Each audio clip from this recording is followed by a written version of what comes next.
Hello everyone, આજે હું તમારી સાથે શેર કરીશ હોમમેડ બટર કેવી રીતે હું બનાવું છું। જ્યારે હું મમ્મીને ત્યાં હતી ત્યારે મને બટર જે ગરમ મૂકે એની સ્મેલ પણ ન ગમતી, ને આજે હું ખુદ હોમમેડ બટર બનાવવા લાગી। તો હું શું કરતી, રોજે દૂધમાંથી મલાઈ અલગ કરી દેતી અને એક વાસણમાં સ્ટોર કરતી। એક વીક થાય પછી તેમાં થોડી અમથી છાશ નાખી અને જામવા માટે મૂકી દેતી।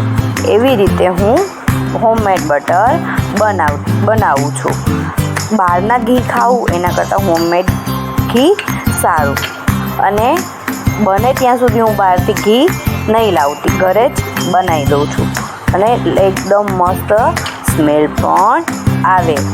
જો કેટલું મસ્ત ઘી બનીને તૈયાર થઈ ગયું છે, તમે જોઈ શકો છો।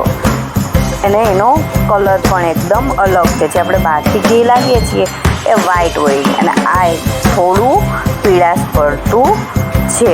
તો કોણ મારી જેમ ઘરે હોમમેડ બટર બનાવે છે?